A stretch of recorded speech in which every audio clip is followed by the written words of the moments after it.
everybody, welcome back to my channel.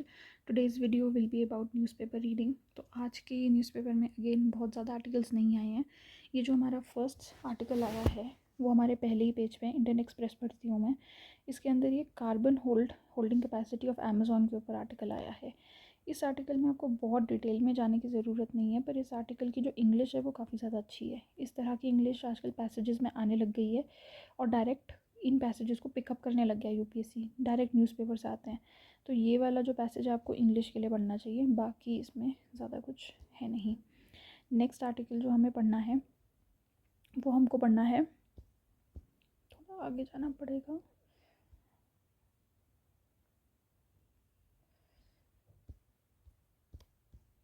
हमारे पास next article है यहाँ पे, that there is a reverse trend. Okay, that banks are facing a slowdown in deposit growth. That is why they are doing to a reverse trend.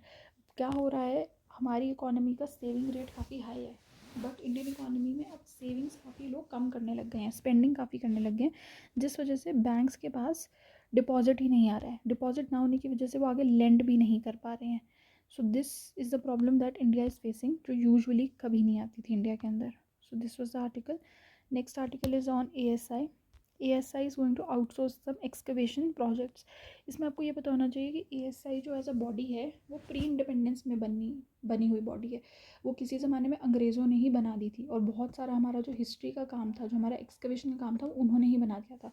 ये हमें क्यों जानना चाहिए, because ये एक पुराना ट्रेंड है यूपीएससी का इस तरह की बॉडीज़ वगैरह के बारे में पूछने का, बट क्योंकि पुरानी चीज़ें वापस आ रही है तो अब हमें ये सब चीज़ें पढ़ लेनी चाहिए. नेक्स्ट आर्टिकल है that 85% of Indian districts are exposed to extreme climate events. ये जो आर्टिकल है, ये आर्टिकल आपको बता रहा है कि किस तरह से हमारे जो अलग अलग एरियाज़ और डिस्ट्रिक्ट्स हैं उनमें रिवर्सल हो रहा है. और इसके अंदर जो मेन पॉइंट दिया गया है वो यहाँ पे दिया गया है, दैट जो लैंड है वो ज़्यादा हीट अप होता है और ओशन कम हीट अप होते हैं. लेकिन ओशंस जो होते हैं कम हीट होने की वजह से वो सारी एनर्जी सोक कर लेते हैं, बट क्योंकि अब हमारा वाटर ही बहुत ज़्यादा हाई हीट पे होने लग गया है ग्लोबल वार्मिंग की वजह से, वो उतना हीट अब्जॉर्ब नहीं कर पा रहे, जिस वजह से रिवर्सल हो रहा है ट्रेंड के अंदर. यानी कि ड्राउट के एरियाज़ में फ्लडिंग हो रही है और फ्लडिंग के एरियाज़ में ड्राउट्स आने लग गए हैं, और इसका जो असर है वो पॉलिसी मेकिंग पे दिखता है. तो ये कंबाइंड पूरा कंप्लीट आर्टिकल है जो कि आपको एक यूपीएससी का जो आपका मेंस का आंसर होता है वो पूरा इसी तरह से फ्रेम किया जाता है. किस तरह से आंसर को फ्रेम किया जाता है, सारे एस्पेक्ट्स को कैसे कवर किया जाता है, जो हम स्टेपल अप्रोच वगैरह करते हैं कि कैसे इन्वायरमेंटल जो आपके पास डिज़ास्टर्स है वो आपकी सोसाइटी को कैसे इफ़ेक्ट कर रहे हैं, पॉलिटिक्स को, पॉलिसी मेकिंग को कैसे इफ़ेक्ट करेंगे, आप उसमें टेक क्या लेके आ सकते हैं, इकोनॉमी को कैसे इफ़ेक्ट करेंगे, वो सारी चीज़ें इस आर्टिकल में कवर की गई है. तो ये आर्टिकल अगर आप पूरा पढ़ेंगे तो आपको बेहतर रहेगा. नेक्स्ट हमारे पास जो आर्टिकल आ रहा है वो आ रहा है हमारे पास ये वायरल कॉकटेल का. ये आर्टिकल इम्पॉर्टेंट नहीं है, बट ये आर्टिकल में आपको ये बताया जा रहा है, एक यहाँ पे लाइन दी गई है डेंगू के बारे में, that whenever a person gets dengue, उसके अंदर अमाउंट ऑफ हार्मोन्स जो होते हैं वो इंसुलिन के अगेंस्ट काम करने लग जाते हैं, जिस वजह से शुगर जो एनर्जी होती है वो रेगुलेट करने वाला हार्मोन जो इंसुलिन है उसमें चेंजेस आ जाते हैं, जिसकी वजह से हाई ब्लड शुगर लेवल भी हो जाता है.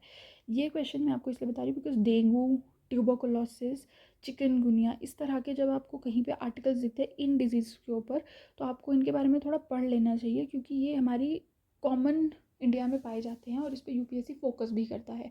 तो एक बार हमारे पास न्यूमोकोकल वैक्सीन के ऊपर एक क्वेश्चन आया था, आई थिंक 2017 में प्री में क्वेश्चन आया था, उसमें लिटरली सिम्टम पूछा गया था.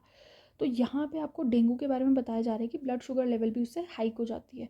तो ये जो है एक बहुत ही डेफिनेटिव सी स्टेटमेंट है, आप हो सकता है ये कर ना पाएँ एग्ज़ाम के अंदर. इस बारी भी 2024 में क्वेश्चन आया था जो कि ब्लड वेसल डायलेशन के ऊपर आया था. वो एक बहुत ही टिपिकल साइंस का क्वेश्चन था जो कि आर्ट्स के स्टूडेंट्स को नहीं आ सकता, बट लोगों ने करा है उसको, तो अब हमें भी अपने आप को अपग्रेड करना पड़ेगा उसी हिसाब से. Next is pre diabetics.